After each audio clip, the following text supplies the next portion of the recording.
अखन अपने सब सुन रहल छी एपी प्रोडक्शन के प्रस्तुति।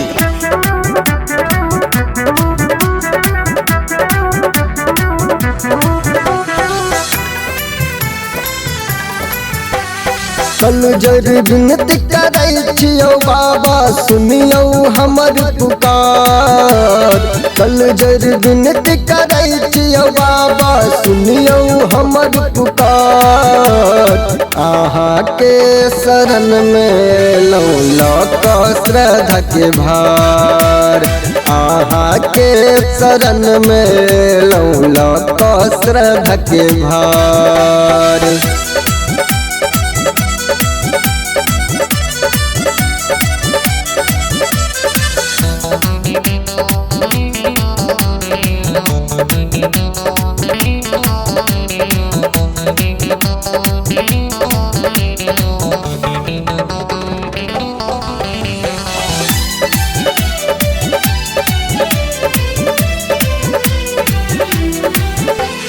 सुल्तानगंज से गंगा जल भर भांग और बेलपात।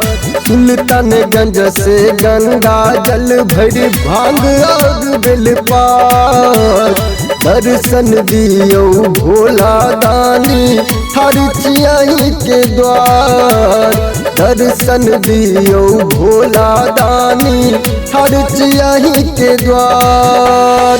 हे कृपालु कृपा करू ने हमरो पर बैजनाथ।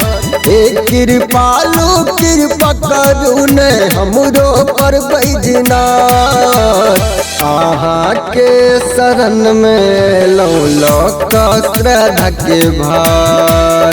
आहाँ के शरण में लौलक श्रद्धा के भार।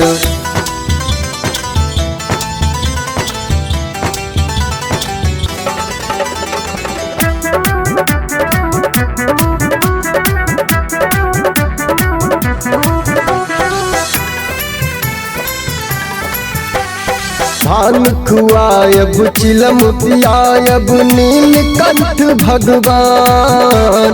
भान खुआयब चिलम पियायब नीलकंठ भगवान। दाइख लिया शरण में बाबा हमरो यौ बैजनाथ। दाइख लिया शरण में बाबा हमरो यौ बैजनाथ। कल जर विनती करैया मंगरुआ सुनियौ कने पुकार। कल जर विनती करैया मंगरुआ सुनियौ कने पुकार। आहाँ के शरण में लौलक श्रद्धा के भार। आहाँ के शरण में लौलक श्रद्धा के भार। कल जर विनती करै छियौ बाबा सुनियौ हमर पुकार। कल जर विनती करै छियौ बाबा सुनियौ हमर पुकार। आहाँ के शरण में लौलक श्रद्धा के भार।